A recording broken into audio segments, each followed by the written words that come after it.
mucho. La unión del maxilar con el temporal tiene unas superficies articulares que son en el cóndilo y la cavidad glenoidea. Esta es una articulación de artrosis que es móvil y bicondilada, principalmente porque tiene cada una de las asas la unión con el temporal. Presenta, además de la unión con la superficie del temporal y de la mandíbula, la, un menisco o un disco interno articular. Si nosotros observamos por la parte interna de este hueso, detrás del esfenoides, ocultamos aquí los temporales, la unión de esta mandíbula tiene los ligamentos intrínsecos, que son el lateral externo y el lateral interno, los ligamentos que se encuentran a cada lado en la parte más distal de las asas de la mandíbula. Así también va a presentar una membrana sinovial, por la que es la interposición del menisco articular, que divide en la parte superior o la temporomeniscal y la parte inferior o menisco mandibular en la parte de acá abajo, que se van a unir con los tendones alioides, con el ligamento estilomandibular, uno a cada lado. Principalmente en este va a haber la vascularización de las ramas de la arteria carótida externa. Vamos a ver un poco más de zoom, aquí. La carótida se va a estar además de la arteria maxilar interna. Estas dos arterias que pasan por aquí se conectan directamente con la yugular, una a cada lado. Vamos aquí, las arterias, que son las que están en rojo, son las carótidas, y estas son las que se van a estar inervando principalmente en esta articulación hacia cada lado de los temporales. Este de aquí va a poder hacer, gracias a los nervios del maxilar inferior, los movimientos de elevación de la mandíbula o de descenso también, que se lo conoce, de ascenso, perdón, el gesto de depresión hacia abajo o descenso, la retracción mandibular o también la proyección hacia atrás, la protracción de la mandíbula o la proyección hacia adelante, además de la dicusión o lateralidad, mediante los cuales el mentón se dirige alternativamente hacia la izquierda y derecha en la línea media. Si nosotros tomamos la línea sagital, se va a poder mover hacia cada lado. Y pueden ustedes probar con su propia mandíbula, llevándole al lado izquierdo o al lado derecho, que es un lado pequeño de movimiento, pero es muy evidente que tiene esa capacidad también. Además de esta articulación en el cráneo, si nosotros recordamos, en la parte del occipital, juntamente con la columna vertebral, aquí. ¿Cuáles son las dos primeras vértebras? El atlas y el axis. Correcto. La articulación cráneo-vertebral va a tener la unión del cráneo con las dos primeras vértebras y va a formar las articulaciones atlanto-occipital y la atlanto-axial media, que es entre el atlas y el axis. Además de esto, entre las dos primeras vértebras se forma la articulación atlantoaxial lateral entre el atlas y el axis, y entre el occipital y el axis, principalmente entre la unión del cuerpo y la apófisis odontoides del axis, unida mediante algunos ligamentos. Estos ligamentos posteriores que se encuentran aquí, estos, son unas membranas que van a estar envolviendo tanto la parte inferior del occipital como la vértebra. Estas cápsulas atlanto-occipitales a cada uno de los lados es una articulación que es de artrosis bicondilea, es decir, que es móvil y a la vez es de pivote. Las superficies articulares de esta se caracterizan principalmente con el occipital por los cóndilos. Aquí, quitamos esto, y esto, y esto. Aquí. En medio de los dos occipitales, en la parte antero inferior, se van a encontrar con los cóndilos del occipital y del atlas, que si nosotros le hacemos un pequeño desvanecimiento, es en donde se van a incrustar precisamente las primeras dos vértebras, ya que las masas laterales permiten la unión de estas articulaciones, reforzado por los ligamentos, los anteroccipitales, el anterior y el lateral. Mientras que si nosotros vemos la unión entre las dos primeras vértebras, no está en este de acá. ¿Sí?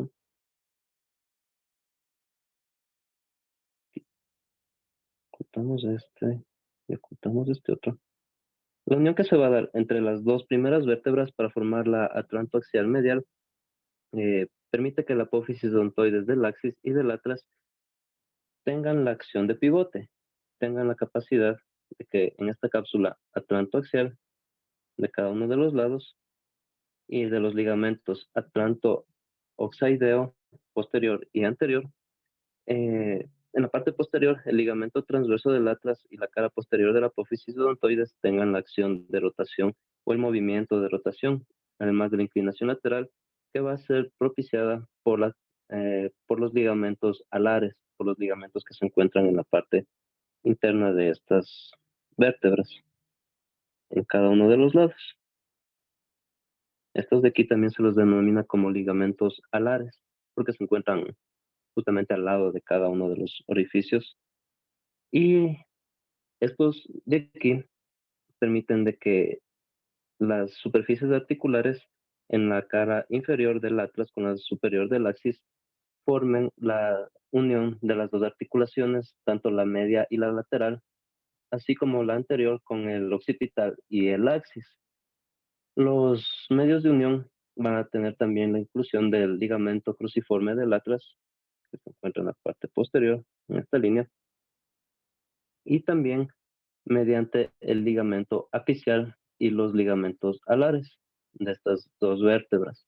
Los movimientos que se pueden hacer con este son principalmente el de flexión del cuello, donde va a involucrarse el esternocleidomastoideo, que une los tres huesos, el de extensión del cuello, que se encuentra hacia atrás, con los paravertebrales, el de la inclinación lateral del cuello o de la cabeza, cuando ustedes dicen no, ese es el movimiento, el de rotación de la cabeza,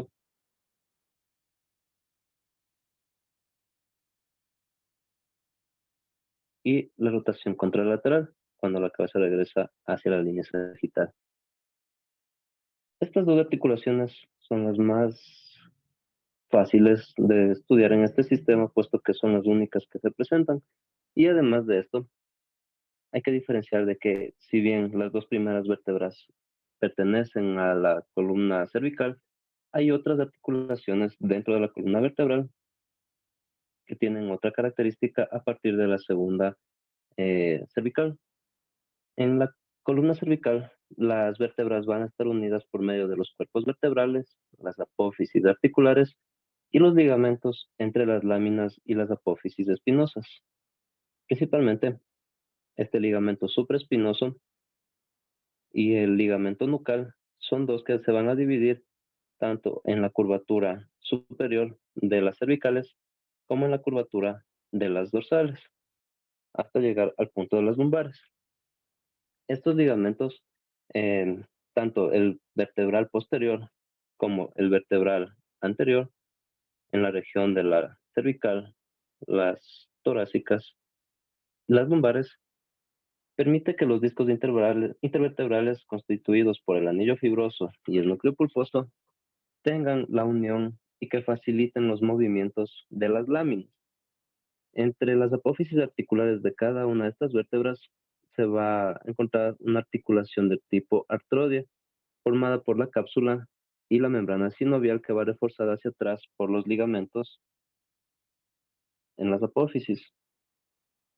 Así también, en la columna dorsal, los cuerpos vertebrales van a tener involucrado entre las uniones de las vértebras los anillos fibrosos que, que circunscriben o que se encuentran envolviendo a los discos y el núcleo pulposo, incluido la parte central. en las torácicas, mientras que en las vertebrales, perdón, en las lumbares se van a encontrar, además de los cuerpos y los arcos posteriores, eh, la unión de las articulaciones como una uniaxial o de tipo trocoide. Estas de aquí, por tener un cuerpo más grueso, más y además la curvatura que poseen estos, van a tener la unión del ligamento entre las láminas donde se presenta más ancho, el ligamento amarillo, los ligamentos supraespinosos, en esta parte, y los ligamentos intransversos. El, la particularidad que tienen estas al unirse con el sacro es que en esta parte inferior el centro o el disco lumbosacro forma una anfiartrosis por la forma de cono que tiene esta unión de los discos, constituyendo un ángulo lumbosacro y una eminencia de promotoria. Se puede decir que es más pronunciada en el género femenino que en el género masculino, mientras que a los lados de la línea media, en la unión de la apófisis articular inferior de la quinta vértebra lumbar con el sacro, forma la articulación artrodia, la parte inferior. Los medios de unión de estas va a ser por los ligamentos intratransversos, también denominados como sacrovertebrales, que propician los movimientos, además de flexión, extensión, inclinaciones laterales, va a tener la capacidad de hacer una anteroversión y una retroversión pélvica. En conjunto, todas estas tienen la capacidad de hacer el gesto de flexión hacia adelante, que va limitado principalmente por los órganos blandos, además del plexo y el transverso abdominal, el gesto de flexión de la columna, donde se van a involucrar los músculos del cuadrado lumbar, los paravertebrales, hacia los lados conjuntamente con el dorsal, con los intercostales, los oblicuos, el de rotación de columna, donde los músculos paravertebrales se involucran, además de que se estabilizan con la musculatura de la cadena inferior de la cadera, y el gesto de anteroversión y retroversión pélvica, que no hay aquí la animación, pero ya les indiqué, pero el otro día. Esas son las articulaciones de la columna vertebral. Si vamos por las articulaciones de la caja torácica, nosotros nos vamos a encontrar principalmente con ligamentos que van a tener las articulaciones externales, esternocostales y las esternoclaviculares.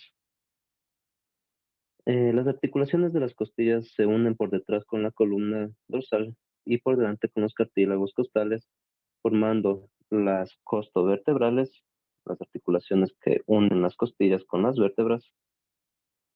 Esta parte. En la parte anterior, en cambio, se unen con el esternón, formando las articulaciones costocondrales y las intercondrales, que son de las costillas falsas, formando una articulación con un cartílago entre ellas mismas. Las articulaciones externales tienen en la parte superior el manubrio al cuerpo, unido mediante una pequeña articulación entre estos dos segmentos, que une tanto el manubrio, el cuerpo y la apófisis sifoides, haciendo de estas una anfiartrosis con movimientos muy limitados. Las superficies articulares van a estar unidas de forma plana y oval en la parte del manubrio, y en el cuerpo van a ser del tipo plana y superior. El fibrocartílago interarticular, el periósteo que pasa cada una de estas piezas, permite de que se vascularicen y que se protejan, además de esto, los sistemas vitales, las inervaciones correspondientes a los nervios intercostales, estos de aquí, los que prácticamente se van a direccionar a a la protección y a la coordinación motora que tienen los órganos internos de respiración y el circulatorio, que son los principales, que protege esta bóveda.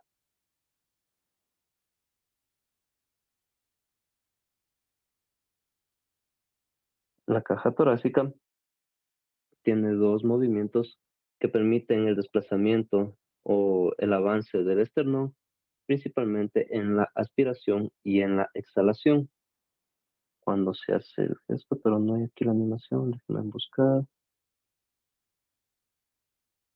tórax, aquí, en el movimiento de la respiración, cuando las costillas se expanden, los cartílagos, por su flexibilidad, por la presencia del colágeno, pueden llegar a ese punto, partiendo desde la activación muscular del diafragma, que es este músculo pintadito en azul, y en el proceso de la depresión de las costillas, cuando se realiza la respiración, la exhalación en la respiración, relajando ese músculo.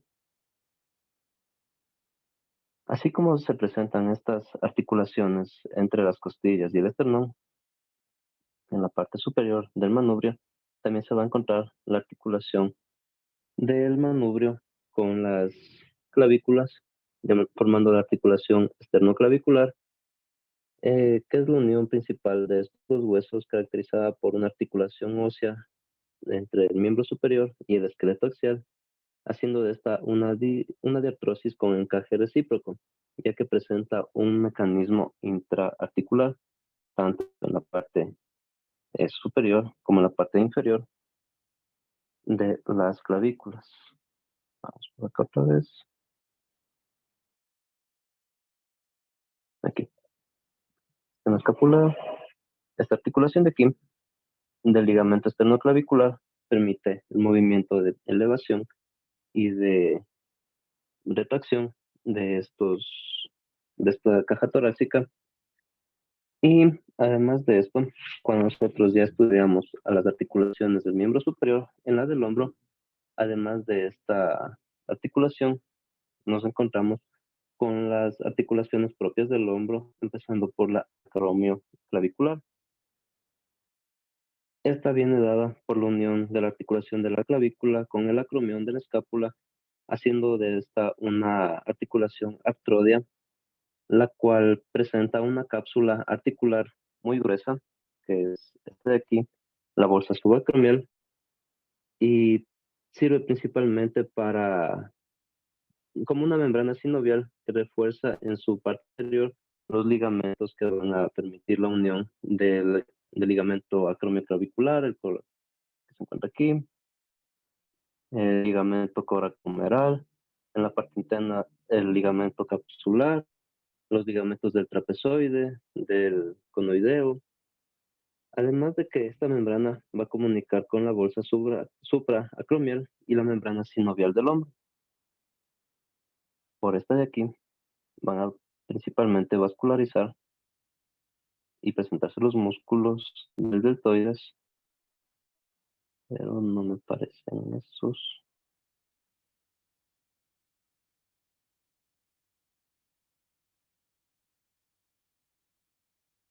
Por aquí.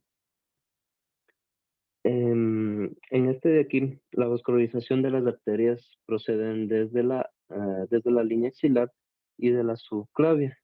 En esta parte de aquí, ustedes se van a encontrar con esta arteria, la cual es una de las principales irrigadoras hacia los miembros superiores y permite que la subclavia, que se encuentra por debajo, vaya a irrigar principalmente en el eje sagital los ligamentos internos de aquí que se encuentran en el glenohumeral, en el acromial, esta pequeña arteria de aquí, y van a tener comunicación directa con la arteria carótida. Los movimientos que se presentan en esta articulación van a ser principalmente los de flexión del hombro, o también llamado propulsión, que sirven para elevar la parte anterior del brazo, el gesto de extensión del hombro, llevándolo hacia atrás, o también llamada retropulsión, elevando la parte posterior del brazo sobre sobre este eje transversal. Si nosotros en cambio observamos por el eje sagital, tenemos el gesto de aducción hacia la línea media, el de abducción horizontal del hombro, además de los gestos de rotación interna y el de rotación externa. Ok. Que estos se encuentran en el eje vertical, la rotación interna y la rotación externa, que en conjunto con los otros movimientos van a permitir el gesto de circunducción. Por debajo de esta articulación nos vamos a encontrar acá con las del brazo.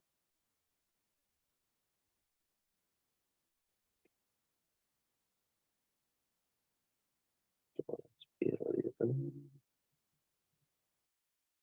ver, articulación del brazo.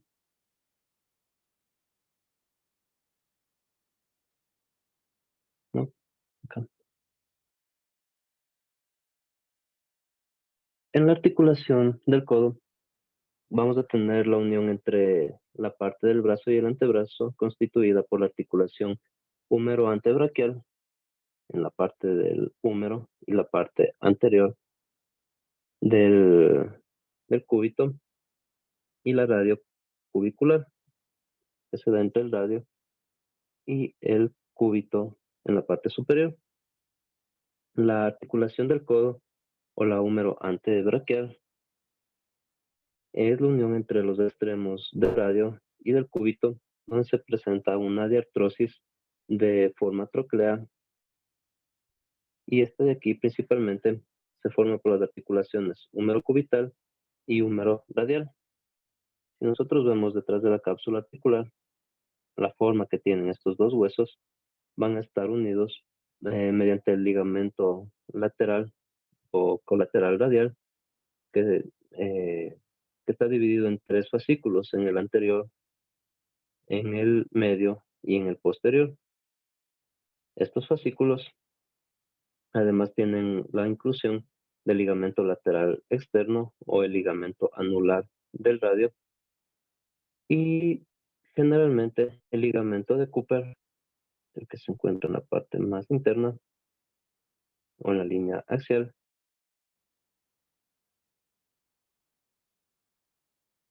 Vamos acá. Permite que se complementen de los ligamentos anteriores, medios y posteriores de esta articulación, uniéndose aquí, aquí y aquí. La vascularización que va a presentarse en esta articulación y las inervaciones son muy importantes, ya que aquí se van a encontrar las arterias que proceden de la red articular del codo, principalmente la vena cefálica y la arteria braquial, donde ustedes pueden tomar los signos vitales. Apareciendo, no aparece más. Bueno, ya está la parte muscular. Los nervios que también se van a presentar en estos son los nervios cubitales, los nervios radiales por la parte de atrás y en la articulación radiocubital, acá, aquí. En la parte anterior, la unión del radio y el cúbito es una articulación de tipo pivote entre estas dos, que va a estar presentada por el ligamento colateral cubital anterior, los ligamentos cuadrados y el ligamento anular.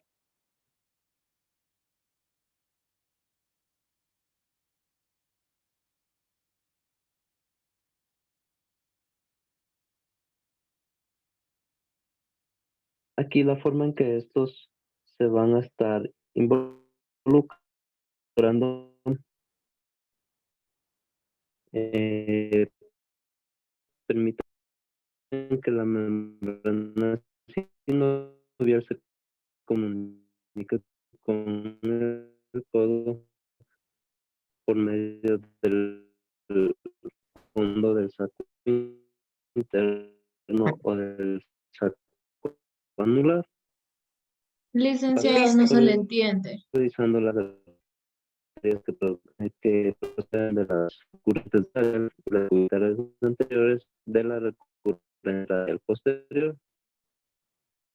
Los nervios radiales también van a atravesar esta articulación y los movimientos para que se van a formar en esta articulación, principalmente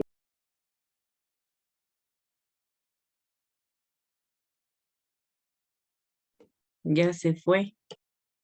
la articulación del hombro principalmente se va a encargar de los movimientos de extensión y de flexión. En el primer caso, en la flexión del codo, vamos a tener el epicóndilo lateral externo que se va a alejar en esta línea de aquí, si ustedes observan, en el epicóndilo, permite que se acerque la muñeca, mientras que en el gesto de flexión es delimitante para que en esta parte de aquí, en la troquelea del húmero, no sobrepase los grados de flexión, llegando a ser principalmente los gestos dominantes de esta articulación, sin desmerecer las articulaciones de la muñeca, que también favorecen los gestos de supinación y de pronación. En la pronación lleva el pulgar hacia adentro y la palma de la mano hacia atrás, mientras que en la supinación lleva el pulgar hacia afuera y la palma de la mano hacia adelante. Flexión y extensión son fáciles porque solamente se trata de acercar o alejar las dos articulaciones.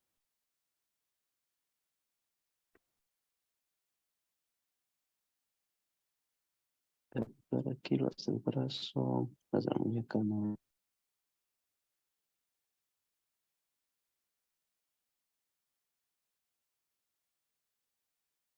En las articulaciones de la muñeca nos vamos a encontrar con la unión de las articulaciones radiocubital inferior y radiocarpiana que van a formar la articulación mediocarpiana, empezando desde la radiocubital inferior, entre el cúbito y radio, en la parte más distal, envueltos por el ligamento carpiano palmar.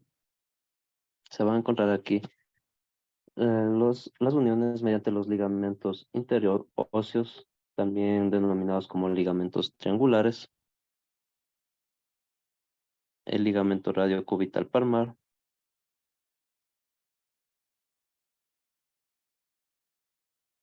los ligamentos radiocarpianos dorsales, anterior y posterior, y los movimientos que se favorecen o que se propician en estos son los de pronosupinación, que actúan conjuntamente con los movimientos de la radiocubital superior y se efectúan alrededor del mismo eje de tipo vertical sobre el que gira la cabeza radial y la cabeza cubital, formando un giro sobre sí mismo a la parte externa inferior del hueso, realizando el movimiento de traslación en torno de la cabeza del cúbito, llevando el ligamento triangular hacia el lado opuesto.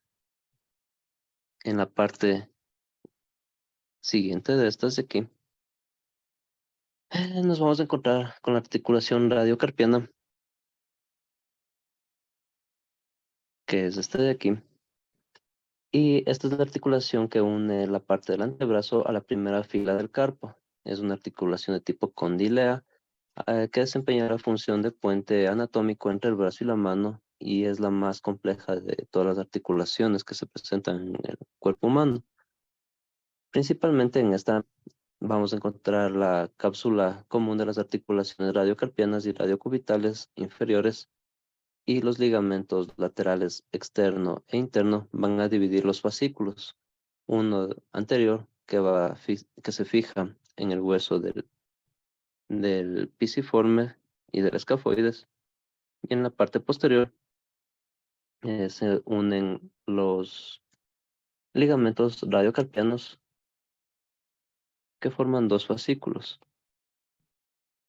El fascículo radiocarpiano de la unión entre el cúbito carpiano y el ligamento radioescafolunar que se encuentran en la fila superior. Asimismo, esta articulación permite los movimientos de los ejes anteroposteriores que pasan por el semilunar, en torno al cual se realizan los movimientos de inclinación lateral interna y de inclinación lateral externa, cuando se gira la muñeca hacia adentro y hacia afuera. Y en el eje transversal, que pasa por la parte inferior de la cabeza del hueso grande, se van a realizar los gestos de flexión y de extensión de la muñeca. La combinación de los movimientos de flexión, extensión e inclinación tiene por resultar en un movimiento de circunducción, que es más que nada un movimiento inducido, es decir, que no es propio, sino que se combinan estos gestos formando la circunducción total. La vascularización de estas también tiene las ramas de las arterias interóseas anteriores y posteriores en el arco interior del campo, los descendentes del arco palmar profundo, el arco dorsal del campo radial y del cubital. Estas articulaciones de aquí dan paso también a las articulaciones de la mano. En las articulaciones de los huesos de la segunda fila del carpo van a estar unidas por la articulación del trapecio, del trapezoide, del hueso grande y del hueso corto,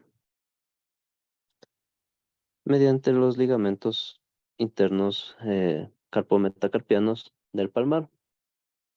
Estos ligamentos interóseos, palmares y dorsales permiten que la membrana sinovial tenga prolongaciones desde la mediocarpiana.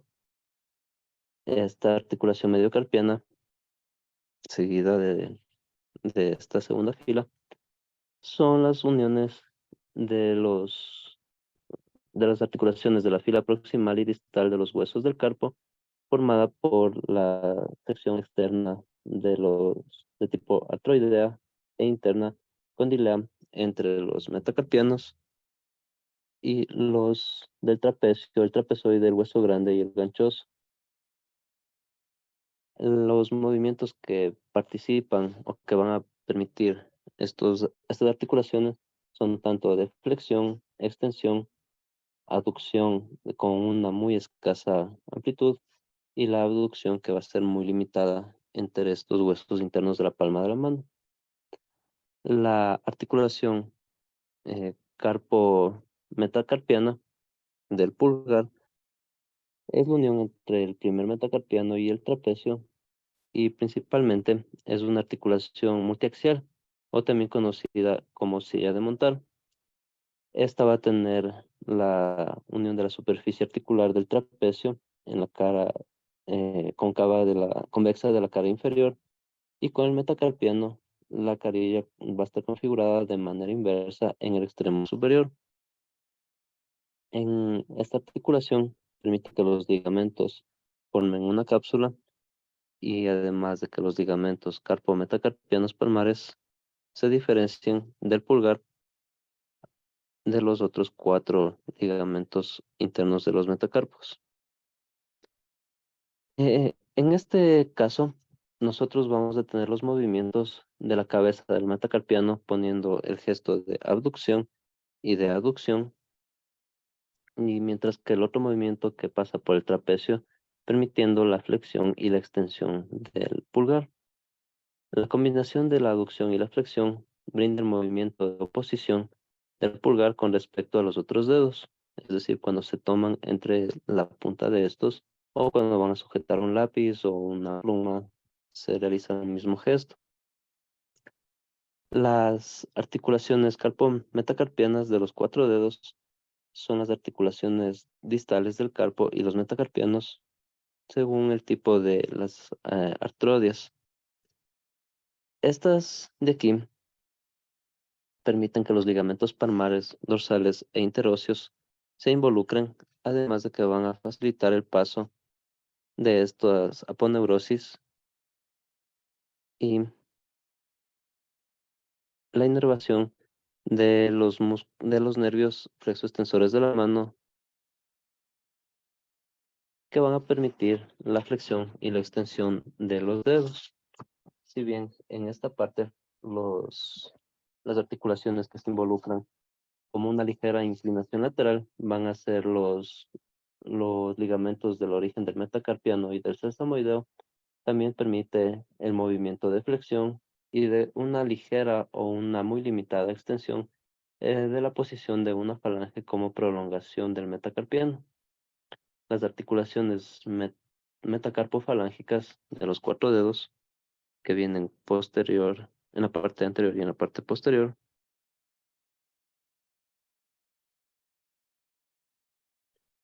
en la parte de la palma de la mano,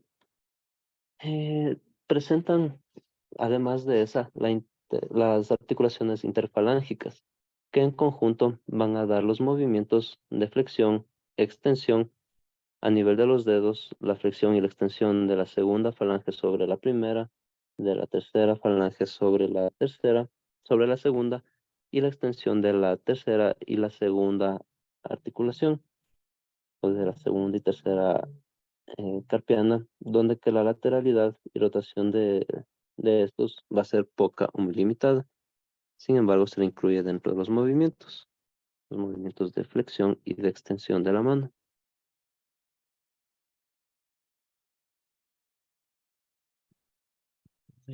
La animación, déjenme ver por acá.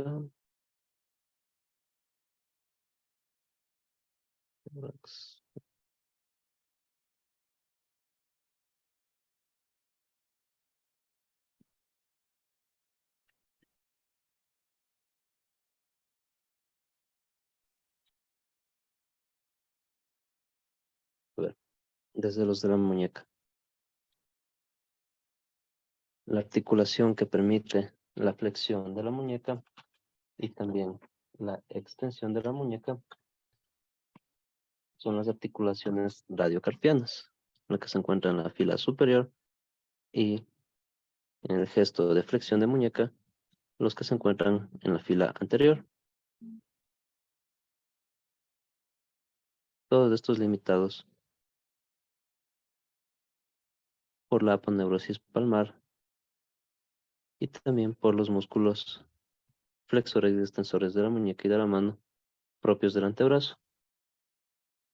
La abducción de la muñeca, que es una rotación externa sobre su eje.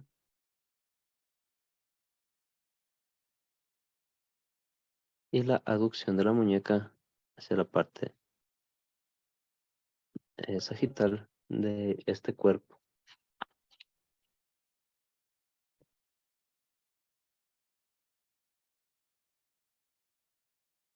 Así también en los huesos, las articulaciones que favorecen la extensión de los dedos son las últimas que mencionábamos, desde las uniones metacarpofalángicas y las articulaciones de las interfalángicas, haciendo la extensión de los dedos hacia afuera, la flexión de los dedos, haciendo el gesto de aprehensión,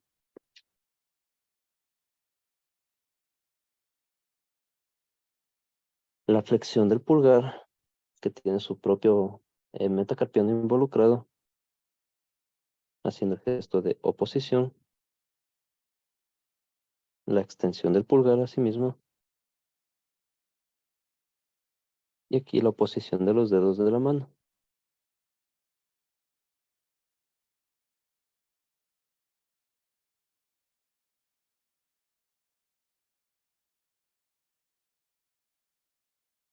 Vámonos con las de la columna, perdón, las del tren inferior.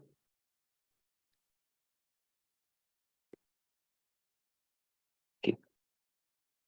En las articulaciones del miembro inferior nos vamos a encontrar con las articulaciones de la cadera, la coxofemoral, la sínfisis púbica, la sacroiliaca, las articulaciones de la rodilla, de la garganta del tobillo, la del pie y de los dedos. En las articulaciones de la cadera vamos a tener la articulación coxofemoral, la cual es la unión entre, el, entre la cabeza del fémur y los ligamentos iliofemorales, la cápsula articular los ligamentos subfemorales dentro de la cavidad glenoide. Los medios de unión de estos van a ser principalmente en la superficie de la cabeza del fémur y el coxal en la fosa cotiloidea, que se complementa por el rodete cotiloideo, dando los principales medios de unión a los ligamentos redondo, al iliofemoral, a los ligamentos isquiofemorales, al pubo femoral, por la parte interna también de este hueso, estos de aquí, al pubo femoral. También se encuentran los fascículos del isquio supracervical, el isquio lumbar y el isquio acetabular. Los ligamentos del transverso acetabular y el ligamento redondo que divide en tres haces, el anterior, posterior y medio de esta cavidad. Principalmente en esta articulación de aquí se va a encontrar las vascularizaciones de, de las ramas de las arterias femorales, de la obturatriz, esta parte de aquí, la de la femoral profunda, la del femoral, que también es otro punto donde se toman los signos vitales, en la parte posterior de la arteria glútea,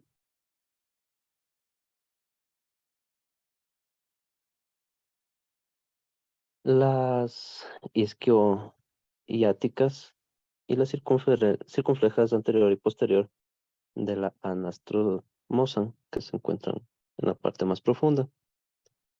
Estas de aquí son las de mayor longitud y la inervación que se reciben en esta articulación son las crural y el obturador, las del plexo lumbar, las del ciático mayor y del cuadrado crural, las ramas del plexo sacro y el geminio inferior. En el ser humano, principalmente esta articulación eh, se la toma como el centro de gravedad conjuntamente con la cavidad abdominopélvica en unión de los músculos del plexo y del cuadrado lumbar, además de los oblicuos en la parte anterior y en la parte posterior por los ligamentos cruzados y el cuadrado lumbar, además de los intervertebrales, permitiendo de que ubicado por detrás de la cadera y desplazando la parte descendente del cuerpo hacia adelante, participen varios de los músculos y ligamentos y tendones que se insertan en la cabeza del fémur, teniendo la capacidad de rotar el acetábulo y mover el muslo en cualquier dirección. Principalmente en la extensión de cada movimiento se va a limitar por los ligamentos de la articulación que van a ser los gestos de flexión hacia adelante, que va a estar limitado tanto por la parte anatómica del cuello quirúrgico del fémur, además de involucrar el grado máximo de flexión del psoas o del ilopsoas, que procede desde la columna lumbar, en el grado de flexión de cadera hacia la posición neutra y hacia atrás como una hiperextensión de la cadera, llevando el muslo hacia atrás, el gesto de rotación medial de la cadera, guiado principalmente por el glúteo medio y el vástago externo del cuádriceps. La rotación lateral de la cadera, involucrando el glúteo máximo, el glúteo mínimo, los obturadores externos también, aquí. La abducción de la cadera, involucrando el glúteo medio y el glúteo máximo. La abducción, en cambio, de la cadera, involucrando los vástagos internos y el abductor, propiamente dicho. Y la rotación que se realiza en el eje vertical que pasa por el centro de la cabeza del fémur, la rotación externa hacia atrás y hacia la punta del pie hacia afuera, la rotación interna que lleva el trocánter mayor un poco hacia adelante y hace girar la punta del pie hacia adentro, que en las animaciones no se encuentra, pero ya les indico más adelante. Y el gesto de circunducción que es la combinación de todos los movimientos. Es semejante a la de la escápula o semejante a la de la cintura escapular, ya que en la cadera la amplitud de estos, si bien se permite, va a ser mucho menor que en la del hombro, ya que en esta es una articulación más estabilizadora y de tipo estática. Así también en esta parte de la cadera, en la parte anterior, vamos a tener la unión de los dos huesos sacros mediante la articulación sacroiliaca y la sínfisis púbica.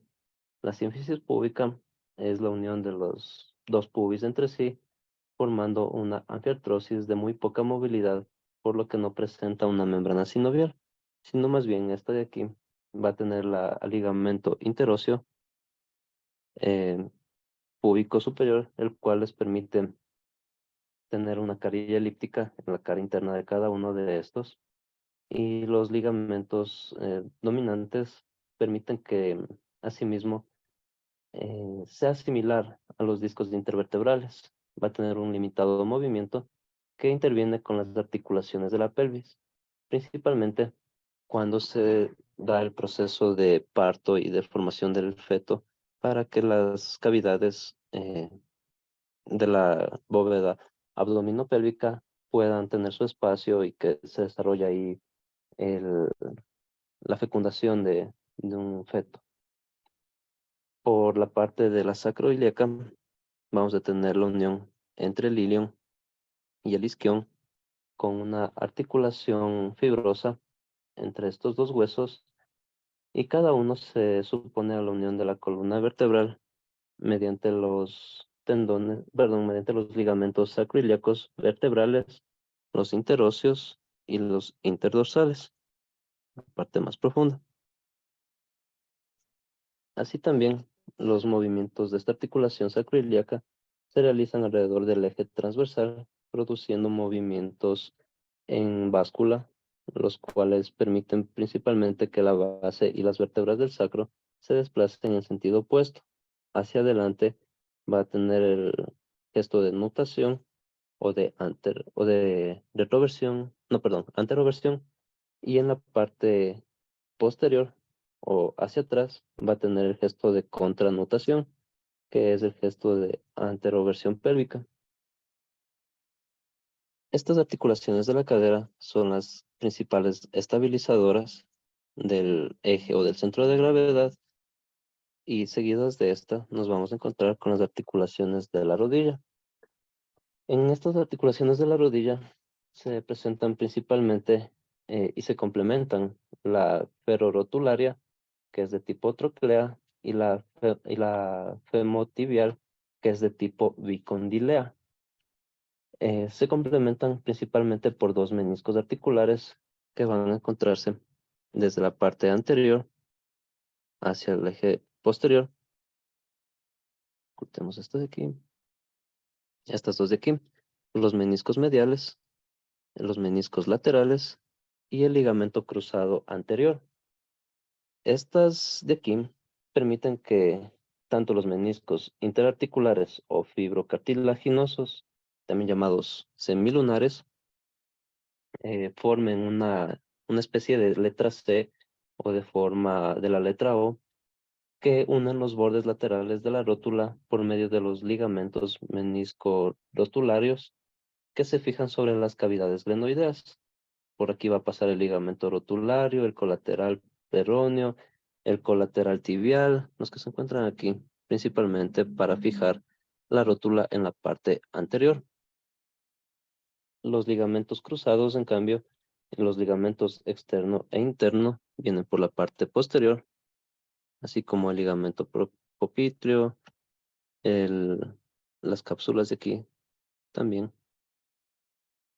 Los ligamentos popliteo arqueados, acá abajo el ligamento oblicuo y en la parte interna de estas, conjuntamente con la tibia y el peroné, la, ca- las, los ligamentos posteriores de la cabeza del peroné, principalmente la vascularización de las arterias que proceden en esta sección además de las inervaciones, son las arterias que proceden del círculo arterial de la rodilla y estos van a tener una comunicación directa con la vena femoral. La articulación tibio-peronea superior, en cambio, vamos a buscar otro lado. Estamos aquí la rótula.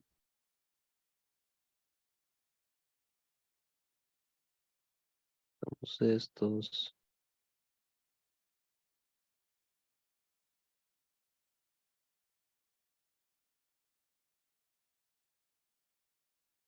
Estamos estos de aquí.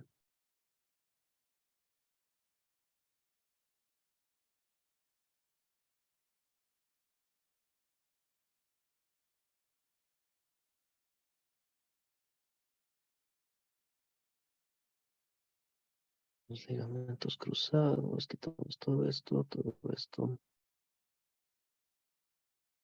Aquí. La unión que tienen la tibio-peronea superior van a ser entre la carilla articular de la cabeza del peroné y de la tibia, que principalmente va a estar unidos por los ligamentos anteriores y posteriores. Estos de aquí Dice, y estos de acá. Sí, iban a cortar aquí el internet de mi casa para ver si me conecto por el celular, para que me acepten ya. ok. El Ya, compañero ya, Alex, por favor, ya que le haga listo, entrar. dice. Los de la cápsula van a formar un manguito que se inserta en los lados de las superficies articulares. Entonces, aquí, las subopitrias y los movimientos de las rodillas son principalmente de flexión y de extensión. Cuando se da el gesto de flexión, déjenme ver si es que está aquí.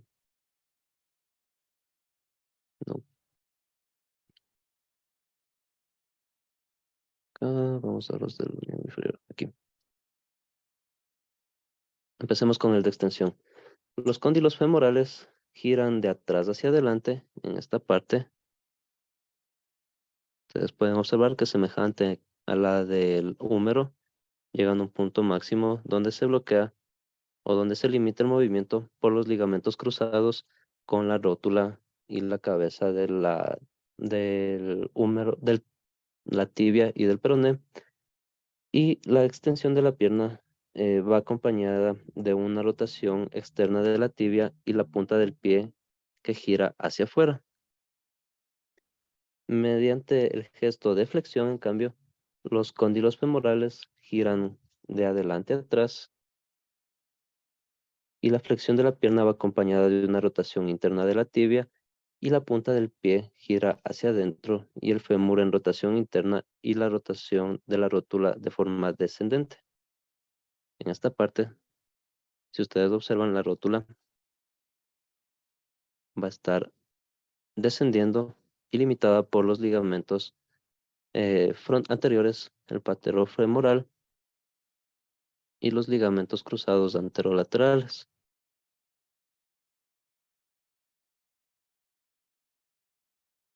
Asimismo va a tener el gesto de rotación que va acompañado por la flexión y la extensión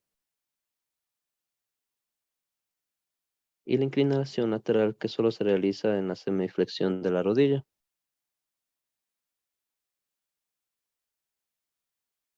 Pero son movimientos muy limitados, muy cortitos.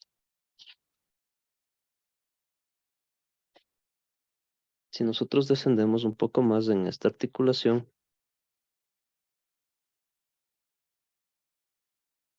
acá en las del pie, ¿no?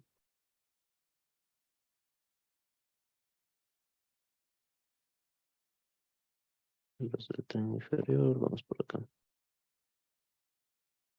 En la garganta del tobillo o en la garganta del pie, la articulación tibio-peronea inferior permite la unión de la tibia con el peroné y esta va a ser muy poco móvil, principalmente porque va a estar limitada por los tendones cruzados del ligamento tibio-peroneo y esta de aquí va a estar unida principalmente por la escotadura del peroneo cubierta por la capa del cartílago y del peroné por la superficie articular malleolar.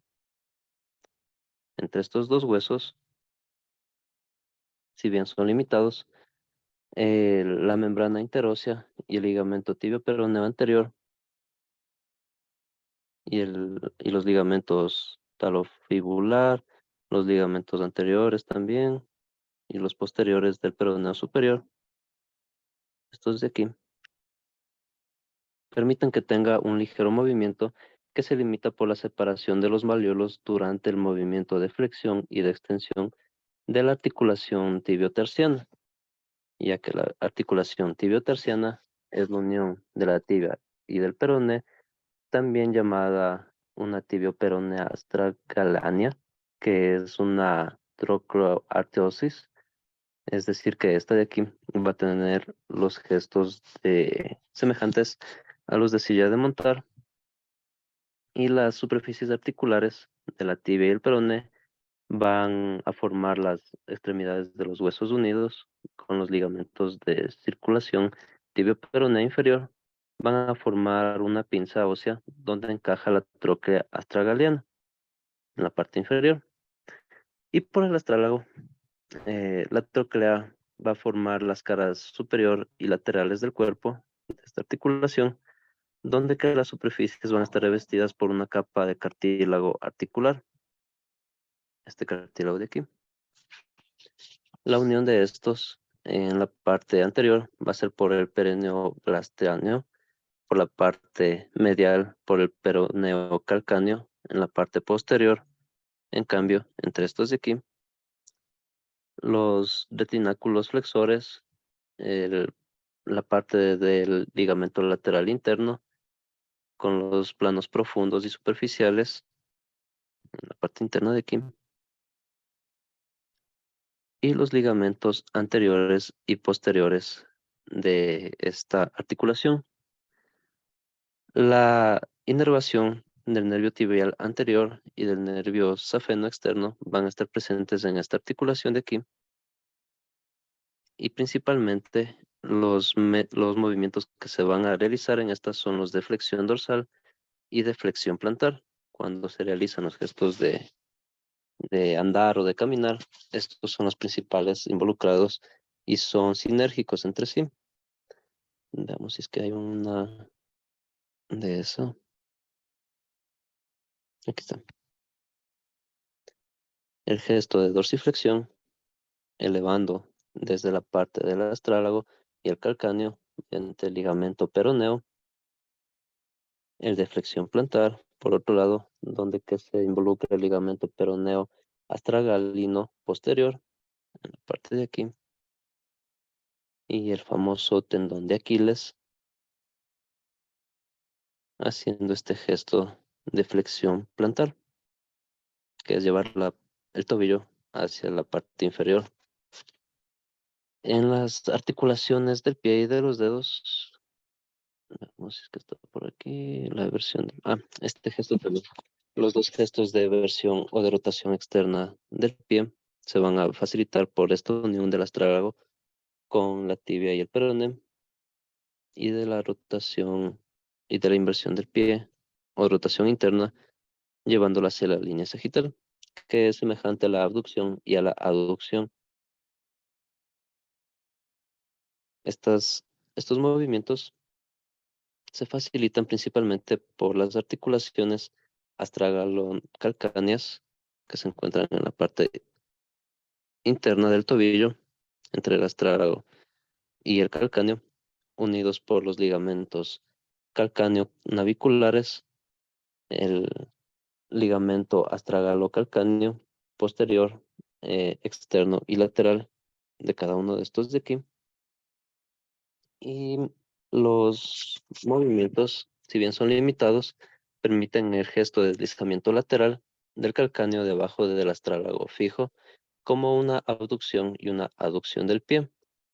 Delante de de esta articulación, nos vamos a encontrar con los ligamentos de la articulación mediotarsiana, que une tanto los huesos posteriores y anteriores del cuboides, del cuneiforme, y los y las cuñas internas del 1 al 3 con los metatarsianos. Estas de aquí son articulaciones de tipo esféricas, son multiaxiales, son en artrosis, presentan los ligamentos del astrálago y del escafoides en la cavidad glenoidea de la parte delantera y se van a unir mediante los ligamentos astrágalo-escafoideos. Tanto en la parte superior como en la parte del talón navicular se presentan estos ligamentos.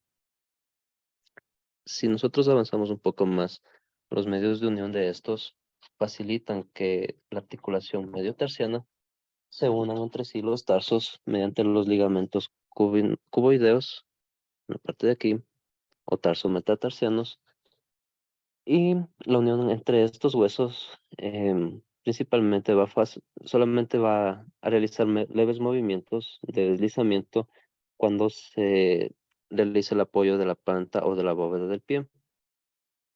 Las articulaciones tarso-metatarsianas son los principales encargados del movimiento del segundo metatarsiano como una articulación fija y los otros presentan movimientos de flexión y de extensión, pero muy limitados cuando se hace la flexión y extensión de los dedos del pie. Las articulaciones metatarsofalángicas en la parte distal van a estar principalmente involucradas por las uniones de los metatarsos con las falanges y los ligamentos colaterales de cada uno de los dedos, em, además de los ligamentos plantares que se encuentran en la parte interna o en la bóveda del pie. Los movimientos del pie en función de estas articulaciones, además de intervenir en la plantiflexión, en la eversión, la dorsiflexión y la inversión, vienen también dados por la flexión y extensión de los dedos del pie, semejantes a los de la mano. Para el dedo gordo vamos a tener los movimientos extensos de la lateralidad, la aducción y la abducción. Y las interfalángicas permiten que se formen asimismo los movimientos de flexión y extensión de los dedos del pie. Todos estos van a formar la bóveda plantar. Es una bóveda constituida por una bóveda transversa y una bóveda longitudinal. La bóveda transversa tiene forma de cápsula que descansa por fuera sobre el cuboides y el quinto metatarsiano, mientras que la bóveda longitudinal se extiende desde el calcáneo, de la parte posterior de aquí, hasta las cabezas de los metatarsianos y se descompone en el arco externo por esta línea de afuera y por la línea interna con el arco interno que es más superior, destinado principalmente a la marcha, formando un eje de fuerza interna que está constituido por el escafoide, el cuneiforme y los tres primeros metatarsianos.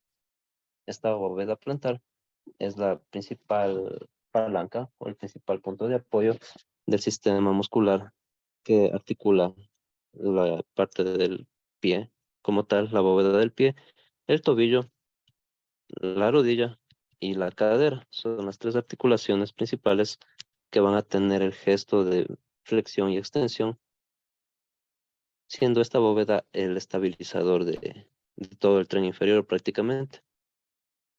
Y para realizar ese gesto de activación o de formar la concavidad, se realiza el gesto de flexión de los dedos del pie, llevándolos estos hacia atrás, fortaleciendo tanto los tendones como los ligamentos cruzados en la parte posterior de aquí que se inervan en la rodilla.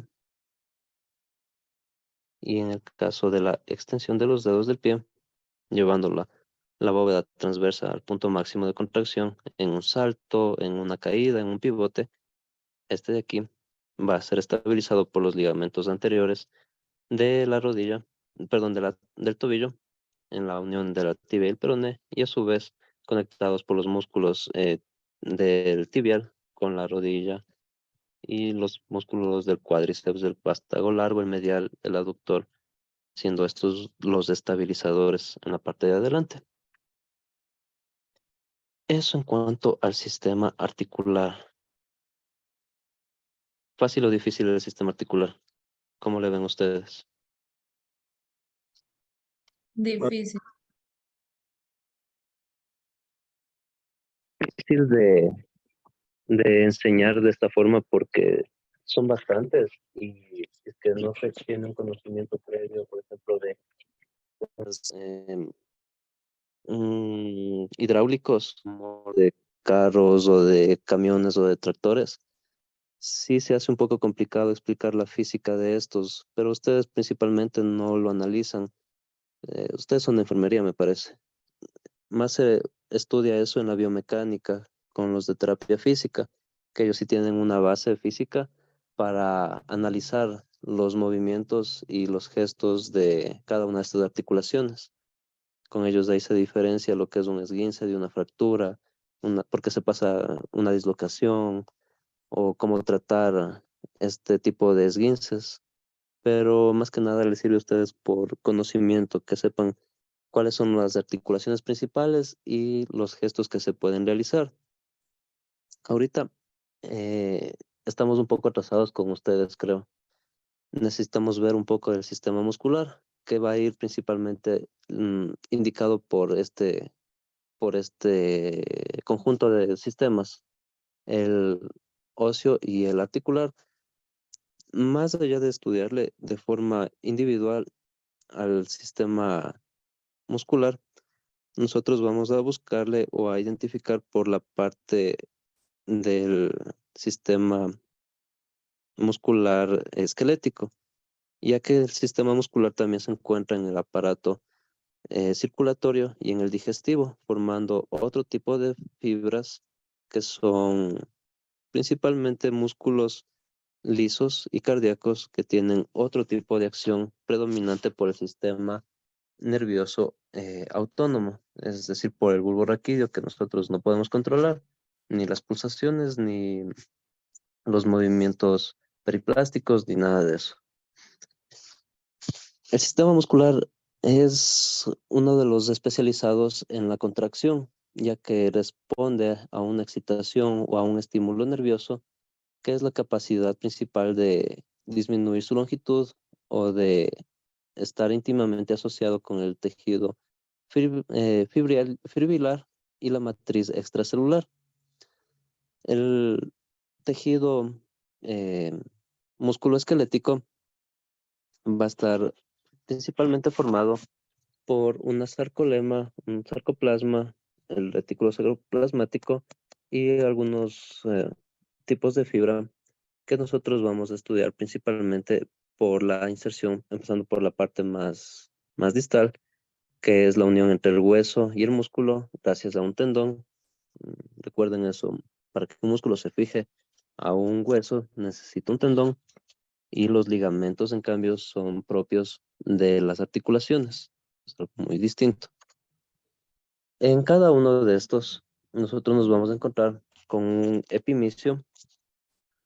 Dentro de los epimicios, los perimicios y ahí los fascículos que forman las fibras del tejido muscular, uniendo las miofibrillas. Para empezar, las fibras musculoesqueléticas, se observan ustedes, tienen unas fibras que son más blanquecinas y unas más rojas. Las fibras rojas en los músculos predominan gracias a que estas son más pequeñas y oscuras, ricas en mioglobina, tienen abundante irrigación. Si ustedes observan aquí, tienen varias arterias y vasos sanguíneos que van a atravesar y principalmente está inervada por axones pequeños capaces de la contracción, de mantener una contracción sostenida.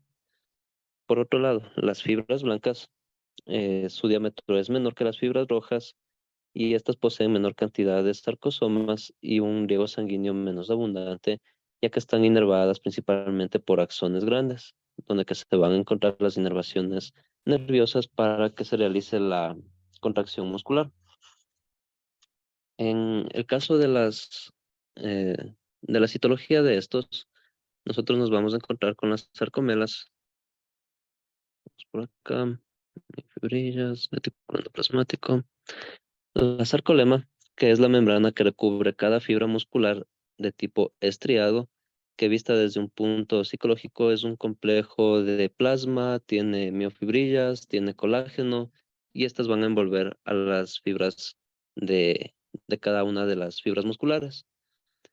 Esta sarcolema viene a su vez envuelta por un sarcoplasma o un citoplasma que lo envuelve formando los cilindros y unas miofibrillas en la parte interna del sarcómero. A su vez, estos sarcómeros se encuentran envueltos por el retículo sarcoplasmático, que es una red como de túbulos y cisternas que están limitados por una membrana. Principalmente estas se encargan de la contracción y la relajación por medio de la liberación y el almacenamiento de los iones de calcio. Es por eso la importancia que les mencionaba de que los músculos esqueléticos, al fijarse a los huesos, van a interactuar con los osteoblastos y los osteoclastos para obtener este ion.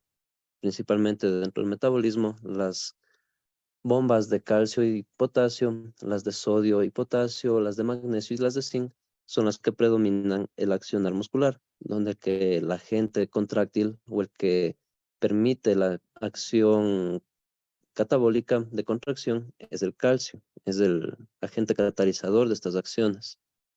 Además de estos, se van a encontrar con usos neurotendinosos y también van a encontrarse muchas mitocondrias. La cantidad de mitocondrias que se presentan en estas estructuras principalmente van a estar distribuidas como una biogénesis autónoma. Es decir, que estas mitocondrias van a aparecer según la cantidad que requiere el músculo, ya que al tener un ARN autónomo, las mitocondrias no precisan del ARN mensajero ni el traductor que proceden desde el núcleo celular, piloteadas por el ADN, sino que estas tienen su propia capacidad de formarse y van a utilizar principalmente tres aminoácidos, la isoleucina, la leucina y la valina, para formar estas centrales energéticas. Y ya que los músculos, mientras más desarrollados se encuentren, van a requerir más cantidad de energía para poder activarse. Estas miofibrillas de aquí, si es que ustedes las observan, tienen un componente rojo y un componente amarillo, que son nada más que los miofilamentos compuestos por unos miofilamentos delgados llamados actina y una miosina. La actina es una proteína miofibrilar que se localiza en la banda I y actúa conjuntamente con las partículas de la miosina, propiciando esta la contracción y la relajación muscular.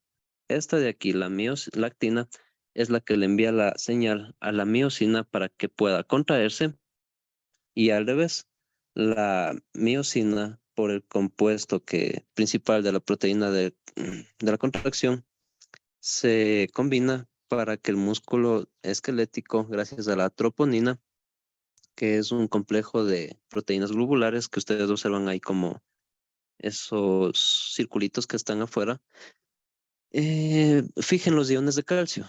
Estos de aquí van a ser los que intervienen en la interacción de los dos filamentos delgados y gruesos para que se dé la contracción y la relajación muscular.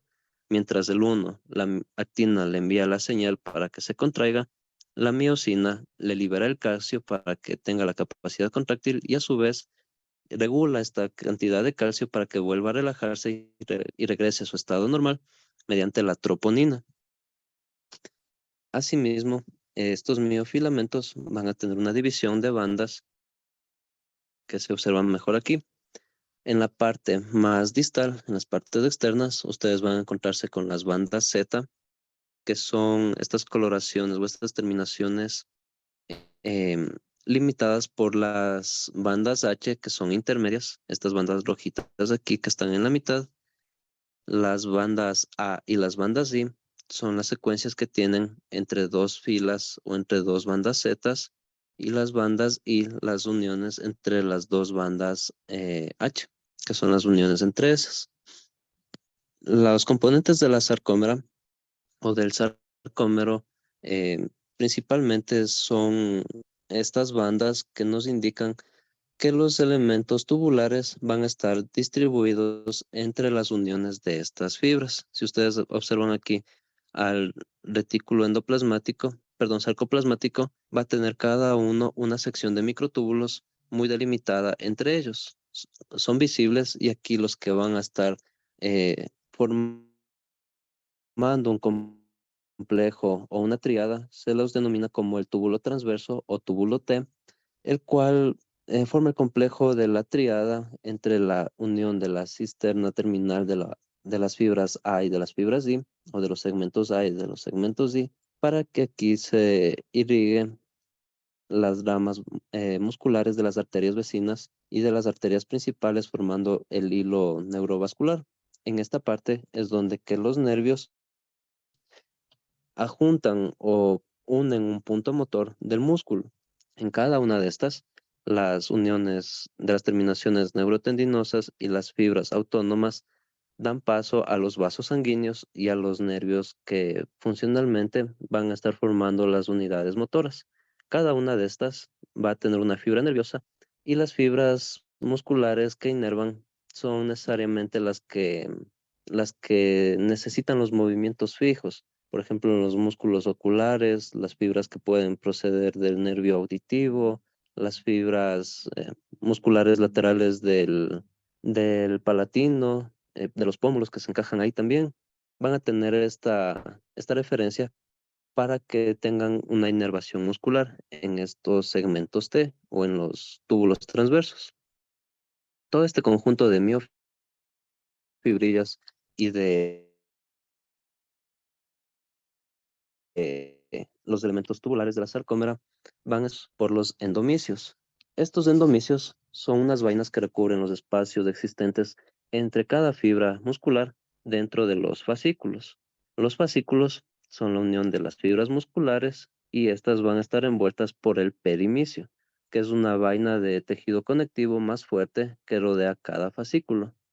Y detrás de este epimicio va a estar claro, del endomicio, del perimicio, se van a encontrar ustedes aquí con el epimicio, que es la capa fuerte de aspecto blanquecino, que envuelve el músculo, tanto las fibras como los fascículos, y se continúa externamente con los tejidos conectivos en las estructuras próximas, que generalmente son los tendones, las fascias, o en el caso de algunos músculos, en el tejido epitelial, como los erectores del vello corporal.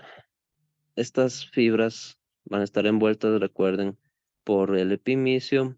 Cada uno de estos epimicios contiene un perimicio que envuelve a los fascículos o las fibras eh, eh, musculares, y cada fibra muscular va a estar envuelta por un endomicio que tiene a su vez una sarcolema, como un colágeno que lo envuelve.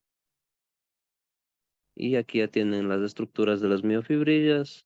Cada una tiene las proteínas de actina y miosina envueltas como túbulos predispuestos de forma alargada, en donde se activan por el calcio, lo regula la troponina.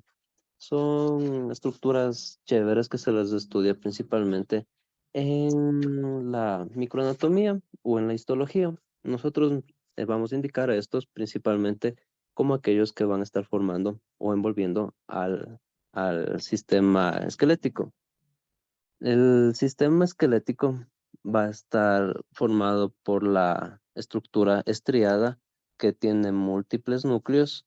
Además de esto, el músculo estriado esquelético va a estar inervado por el sistema nervioso somático y responde a la voluntad del individuo.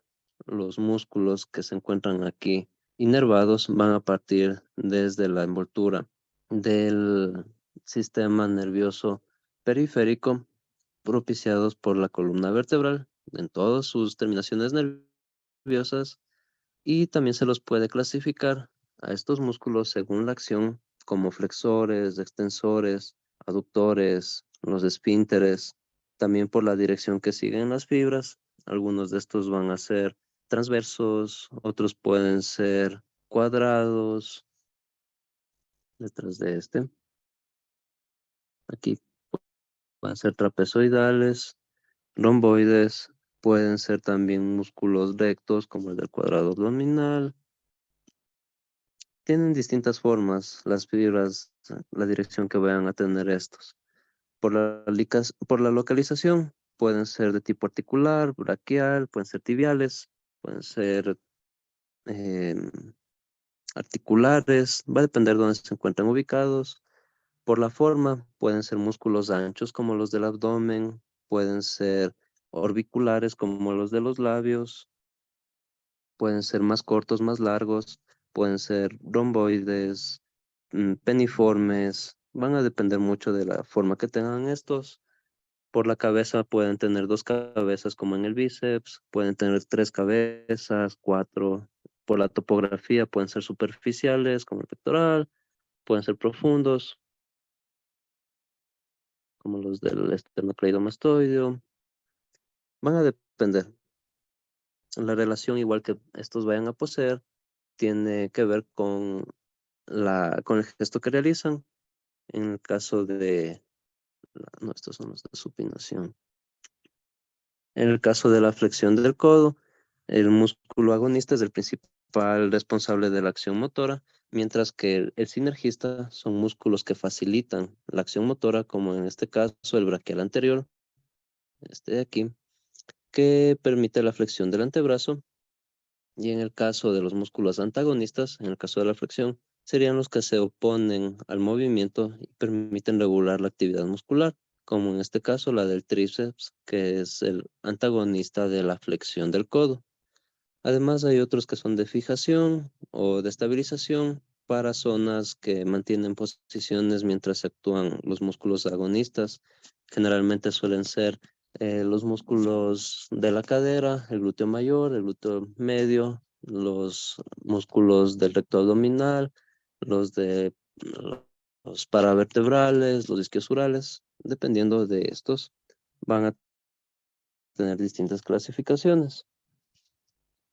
Así como en los sistemas articulares, nosotros aquí tenemos una irrigación, tenemos tendones, aponeurosis, donde se van a ir vinculando las membranas fibrosas que envuelven a los músculos, que a su vez tienen láminas de colágeno, van a tener direcciones de capas adyacentes, dependiendo de las inervaciones musculares, van a tener bolsas sinoviales, fascias, tienen un conjunto de propiedades los músculos.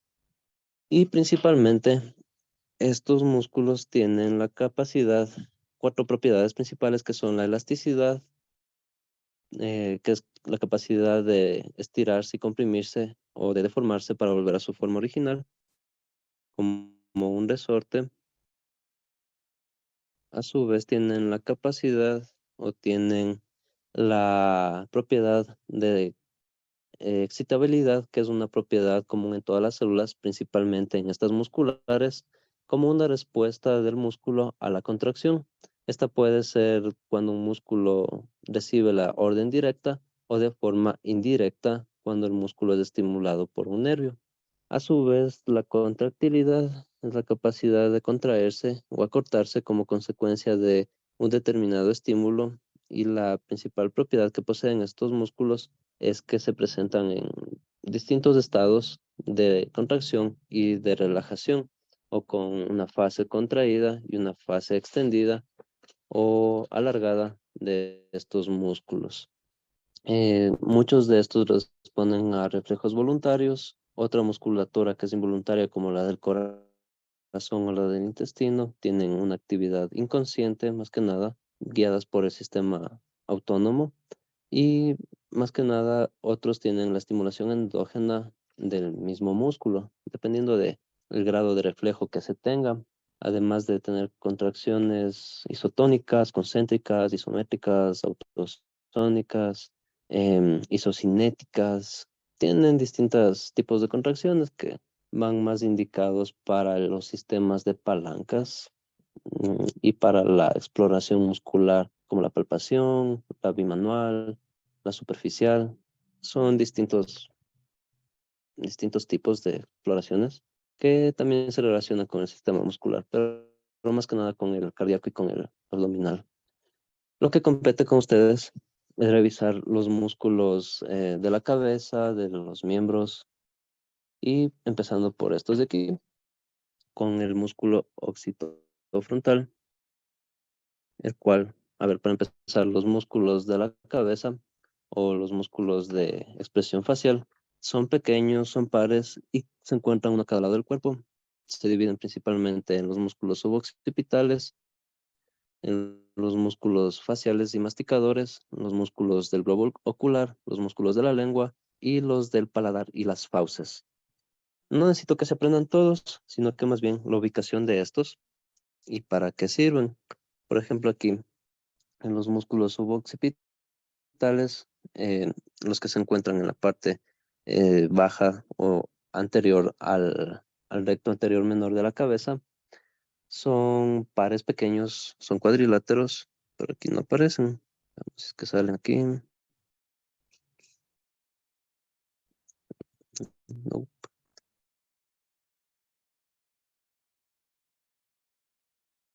solamente me salen los del cráneo. Bueno, empezamos por esos. Los músculos faciales y masticadores. Estos de aquí, los occipitofrontales que vienen envolviendo toda la parte desde el frontal hasta el occipital. En la parte anterior a estos se encuentran los auriculares superiores. A la parte temporal medial hacia el frontal se une el auricular anterior y en la parte posterior se encuentra el auricular posterior que se une con los cartílagos del oído. En la parte de los músculos de expresión facial nos encontramos aquí con el auricular de los párpados, el cual se encuentra delante de la órbita casi circular en la hendidura palpebral entre el frontal, el maxilar superior. Este de aquí tiene una forma de un anillo ancho, es aplanado, delgado, tiene 3 porciones, la orbitaria externa, la interna y la lacrimal. Detrás de este se van a encontrar los músculos del corrugador superciliar, los cuales se encuentran en la parte del vientre frontal, entre el piramidal de la nariz, el depresor superciliar, que se encuentra juntamente desde los huesos del transverso de la nariz, el miriforme. Conjuntamente en la parte media se encuentra el prócer, que va desde el frontal hasta el cartílago de la nariz. Se encuentran por debajo de estos también los músculos de los elevadores superficial del labio, los del cigomático menor, los elevadores del labio superior y del ala de la nariz, y en la parte posterior los elevadores del ángulo de la boca, que le van a dar el movimiento a los labios y al maxilar superior, principalmente para que estos, conjuntamente con el cigomático, puedan tener los gestos de todos los movimientos gesticulares, los gestos para la expresión facial del rostro humano. Hacia un costado de estos nos vamos a encontrar con los músculos del bucinador que participan en la masticación y del risorio que participa en el estiramiento y en la formación de la risa o de la sonrisa. En la parte inferior de los orbiculares de la boca se encuentra el depresor del ángulo de la boca, los depresores del labio inferior y el mentoniano, que facilitan la gesticulación o la fonética.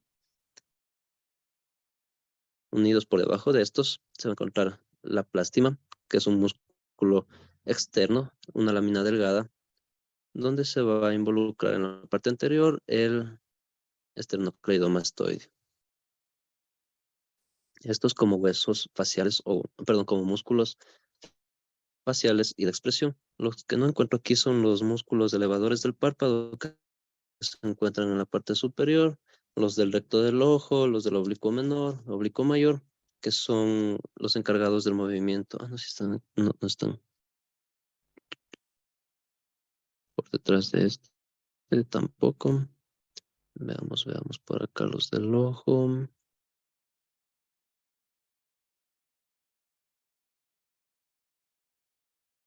respiratorio, cortes transversales, en microanatomía. Aquí. Estos músculos de aquí, el recto superior, el recto lateral, el recto inferior, son los que facilitan los movimientos y lateral, y la combinación de todos estos facilitando los gestos de la movilidad del ojo. Son estos músculos internos que van a tener asimismo una conexión o una inervación propia procedente del encéfalo. Regresemos para acá.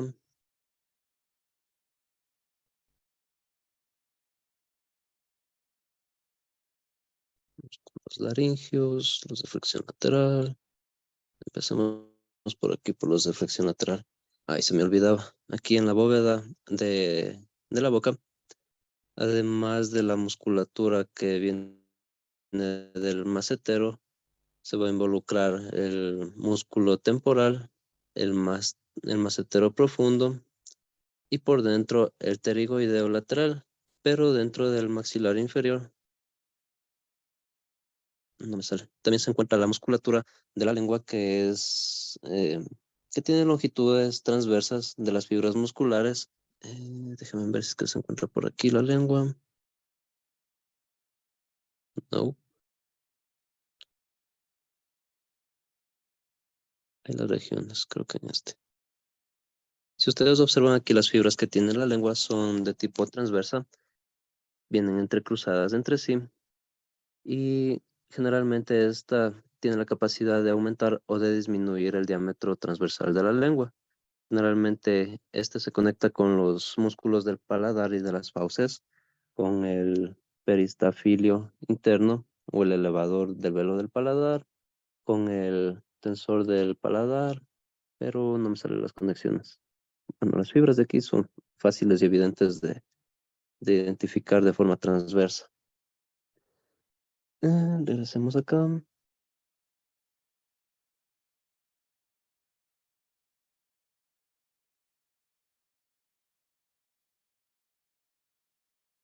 Aquí. En los músculos de la parte dorsal nos vamos a encontrar con el esplenio de la cabeza, que se vincula con los gestos de flexión, extensión y de rotación lateral, con el esplenio cervical y el esternocleidomastoideo, que une los tres huesos del esternón con la clavícula y el occipital, siendo este uno de los más largos y de los más fuertes de la cavidad cervical. Por debajo de este se van a ubicar también los músculos del escalenio, que son medio, interno y anterior. Estos músculos pequeños que sirven de fijación a las vértebras cervicales. En la parte posterior, el esplenio y también el esplenio cervical. Todos estos participan en los gestos de flexión y de extensión. Los que son extensores de la cabeza, el esternocleidomastoideo, los paravertebrales o semiespinosos de la columna vertebral, el multifidio o los músculos intervertebrales,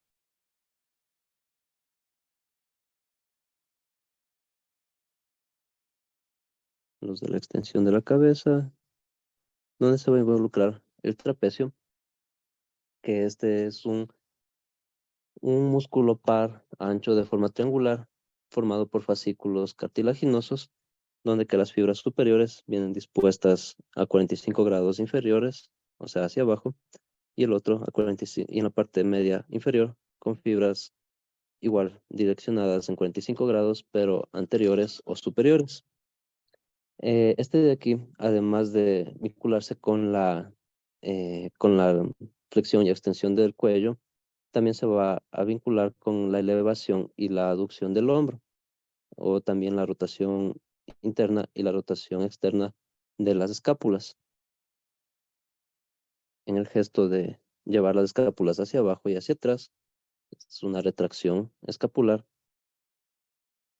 La elevación de la escápula, que es una elevación, valga la redundancia, llevando las escápulas hacia la parte superior.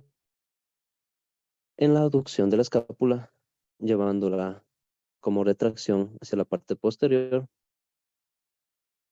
La depresión de la escápula, haciendo el gesto de depresión o de estirar la parte profunda de este hueso. La parte de abducción, donde que el músculo trapecio va a ser el antagonista de este gesto. La rotación de la escápula hacia arriba.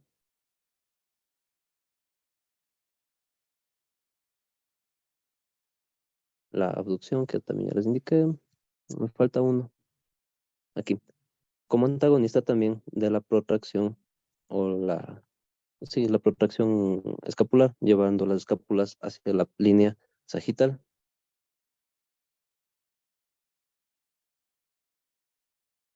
Músculo que se encuentra detrás.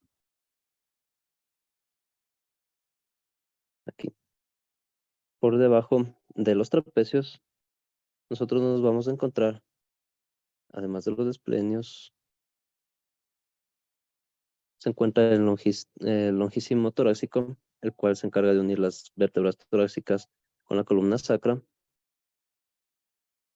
Los iliocostales, se encuentra el iliocostal cervical, que son principalmente los estabilizadores hacia la columna lumbar y sacra. Por delante de estos también se encuentra el músculo dorsal. Está región lumbar, región dorsal. Me faltan los dorsales. No les encuentro, déjenme ver.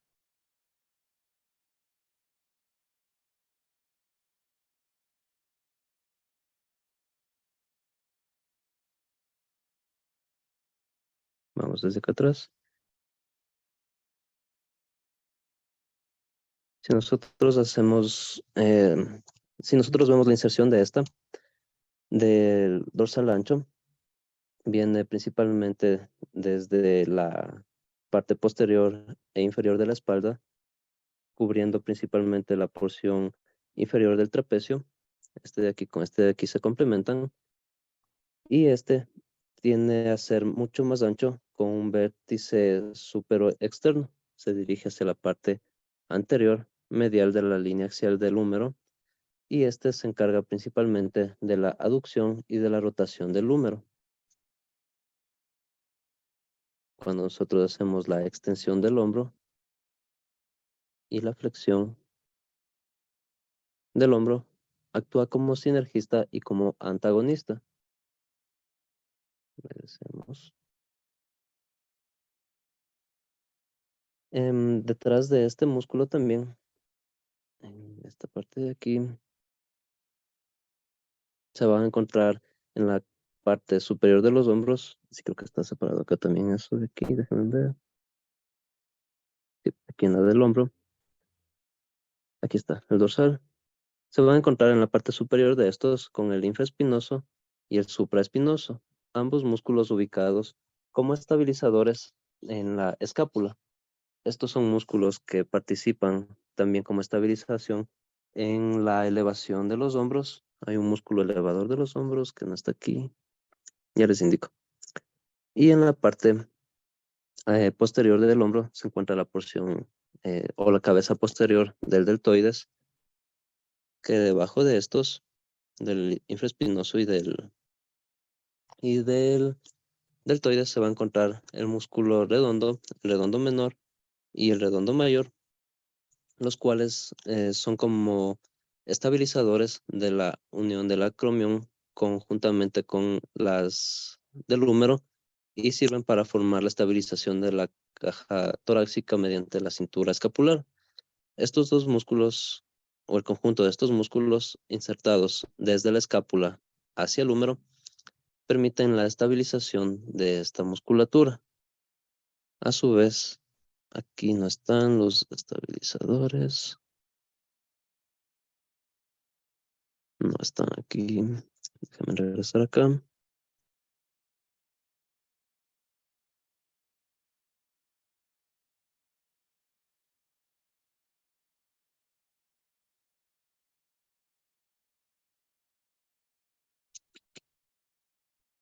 Los, como el cerato menor, el esplenio, están en la parte superior de estos iliocostales. Son fáciles de identificar porque están por encima de estos huesos, de estos músculos intervertebrales, en la parte superior de estos.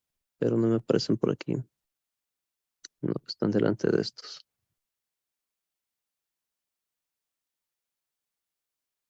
Vamos al cuerpo completo.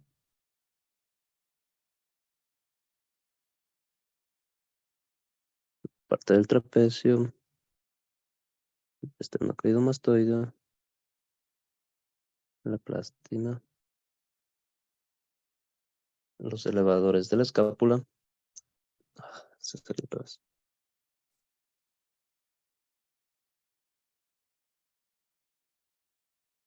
Aquí. Los músculos elevadores de la escápula, que son los que se encargan principalmente de la elevación de la elevación del hombro por la parte dorsal o por la parte posterior.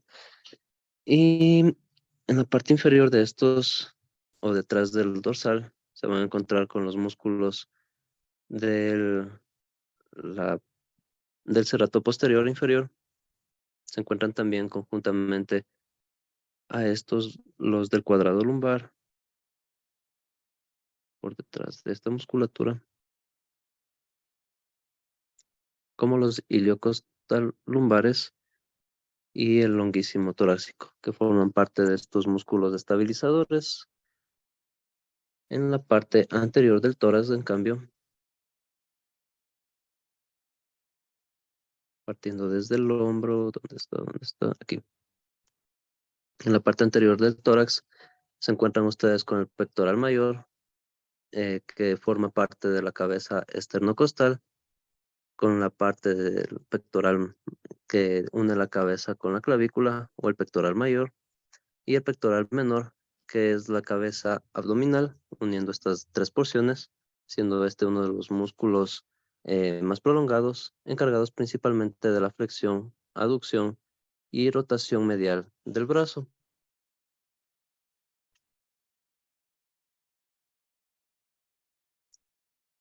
En la parte torácica también están los de inhalación y exhalación. Los músculos que se mueven dentro de las costillas, los intercostales, participan dentro de la inhalación en la extensión del tórax, y los músculos de exhalación, todos estos guiados por el diafragma, que es un músculo separador entre la bóveda torácica y la bóveda abdominal, el cual permite el gesto de expansión y de contracción, que si bien puede ser voluntaria, tiene un control autónomo hasta los 2 o 3 años de edad.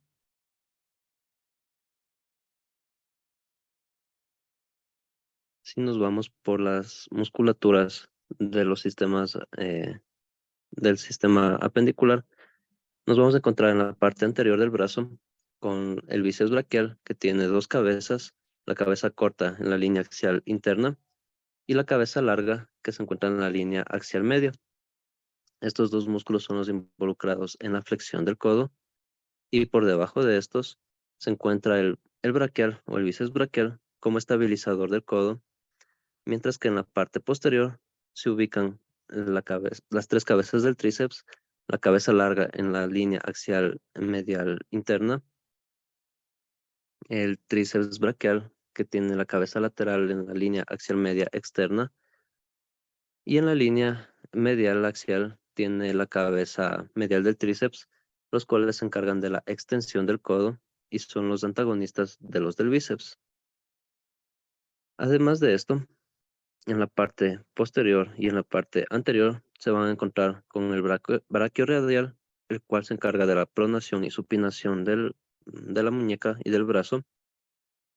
Y en la parte posterior se van a encontrar ustedes con los extensores y flexores de la mano. Y en la parte anterior, los extensores comunes, que son de la mano, de los radiales y del carpo. Así también en los huesos de la mano, perdón, en los músculos de la mano, se van a encontrar con los músculos palmares, el aductor corto del pulgar,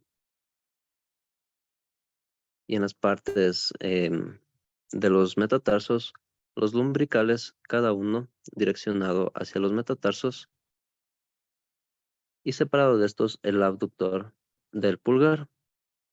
En la parte posterior, en cambio, se encuentran con los músculos interóseos dorsales de cada uno de los metatarsos, que van a propiciar principalmente el gesto de prensión o de flexión y de extensión de los dedos de la mano. Y nos vamos por los músculos abdominales. Podemos observar aquí que tiene un oblicuo externo con las fibras oblicuas de forma prominente desde la parte posterior de las costillas falsas y de las flotantes. Detrás de este se va a ubicar aquí el recto del abdomen o los famosos cuadritos, y en la parte medial externa de esta línea se encuentran el oblicuo interno, que tiene una contraposición de las fibras, mientras que las del oblicuo externo están hacia la línea descendente. Estos tienen una disposición en línea ascendente. Y por detrás de estos dos músculos se encuentra el transverso del abdomen, el cual se va a fijar conjuntamente con los órganos internos con una capa epitelial para la protección de la bóveda abdominopélvica. En la parte posterior de la cadera se va a encontrar el glúteo máximo o el glúteo mayor, el glúteo medio como estabilizadores, y por detrás de estos dos se encuentra el glúteo menor, el cual va a unir tanto la cresta ilíaca con la cabeza del fémur y los músculos del glúteo, que le van a dar la estabilización hacia estos huesos de la cadera coxal, uniéndose por la parte anterior desde la columna vertebral hacia la cadera. Se encuentran el psoas mayor y el ilopsoas menor, que son los agentes contráctiles en la flexión o los estabilizadores en el gesto de la flexión de la cadera. Y en la parte posterior se van a encontrar con el piriforme, con los obturadores internos y el cuadrado femoral como los principales agentes estabilizadores en la extensión y la hiperextensión de la cadera o de la pierna en el tren inferior. En la parte posterior se encuentran con el bíceps femoral, que tiene una cabeza larga y una cabeza corta, que se encuentra detrás de estos, entre el semitendinoso y el semimembranoso, formando parte de los isquiotibiales o isquiosurales. En la parte posterior de la pierna, que se va a vincular en la parte interna con el aductor mayor y con el grácil, que se encarga de unir la parte de la rótula conjuntamente con la inserción del hueso sacro. Asimismo, en la parte posterior se encuentran con los tesores de la fascia lata, el cuádriceps formado por por el recto femoral, el sartorio, el vástago medial y el vástago lateral o el vástago externo, que de por dentro o detrás de estos van a estar vinculados el vástago intermedio, el aductor largo, el aductor corto y también el pigmeo, como los que van a unir la cadera con la cabeza y el cuello del fémur. Estos músculos, a su vez, tienen la inserción desde la cresta ilíaca hacia la parte interna de la línea axial media de la tibia y el peroné, formando un estabilizador adicional a la rótula, principalmente en los gestos de rotación interna y de rotación externa. Va a ser el que conduce ese movimiento. Y por detrás de estos, sobre la rótula, se encuentra la artícula de la rodilla, que es un músculo diminuto, a diferencia de los otros, con una pequeña y limitada inserción que facilita el movimiento de los tendones y los ligamentos que vienen desde la parte profunda de los cuádriceps, principalmente del vástago o del recto femoral. Por debajo de estos, en la parte posterior, perdón, en la parte anterior, se encuentran ustedes con el tibial anterior, que se encuentra entre la tibia y el peroné, y también con el extensor largo de los dedos. Este músculo es común para todos ellos, y por la parte posterior se encuentran con el gastrocnemio, que es el que forma los gemelos, y en la parte interna con el sóleo. Ambos realizan el mismo gesto de la elevación plantar, y entre estos se van a unir mediante el tendón de Aquiles, que si se lo corta o si se tiene una lesión, se pierde totalmente la movilidad, ya que este va a permitir la unión del sóleo y el gastrocnemio en la parte posterior con el popitrio en la articulación de la rodilla. Recuerden, los estabilizadores de estos son los meñiscos y van a tener esta inervación o estas inserciones musculares principalmente para que se estabilicen estos músculos plantares por la parte posterior de la pierna, y por delante de estos o en la parte lateral se encuentran los peroneos largos que van a estar insertados por bajo del astrágalo y del calcáneo en la bóveda del pie. Los extensores cortos de los dedos son aquellos que se van a ubicar desde la parte de la articulación del tobillo, en la parte más profunda, separado de aquí el extensor corto del dedo del gordo, y también por detrás de estos los músculos metatarsianos, que van a tener la capacidad de formar la parte anterior de la bóveda del pie. Y en la bóveda del pie, desde el astrágalo, el calcáneo, hasta las uniones de los falanges, se encuentran los aductores del dedo gordo, los flexores cortos también, quitemos esto de aquí, los flexores cortos de los dedos, las lumbricales del pie, que se encargan de la flexión y de la extensión, y los flexores cortos de los dedos, formando la bóveda interna, y en la bóveda externa el aductor del quinto dedo del pie como un músculo estabilizador adicional. Como se darán cuenta, la musculatura que viene insertada en los miembros superiores, en los miembros inferiores, van a tener la inserción propia de estos huesos y que facilitan o limitan de forma sinérgica o antagonista la movilidad de este sistema muscular, que como un sistema individual sirve además de soporte y de movimiento, también como un elemento de homeostasis, ya que mantiene la temperatura dentro del cuerpo, ubicando la mayor proporción del sistema muscular esquelético en un 65% en la parte del tren inferior o de la cadera para abajo, y el otro restante 35% en el plexo torácico y en los miembros superiores. Eso en cuanto al sistema muscular. No necesito que se aprendan las inserciones, simplemente la función, la forma que tienen estos músculos. Ya les debe subir igual la presentación de estos para que lo tengan a mano, pero era lo que necesitaba igualarme con ustedes, porque ya estaba bastante tiempo ya sin tener clases. De hecho, ya me he pasado con 11 minutos. Ya les pongo la asistencia y de aquí nos vemos el día lunes, creo. ¿Por qué no me dijeron que ya me estaba atrasando? Sí, Ujú. ¿me puede poner en lista, por favor? Yo al principio tuve problemas de internet. Bueno, con los que pueda, porque ya me pasé ahorita de la hora. Ahorita ya tengo con los de terapia física.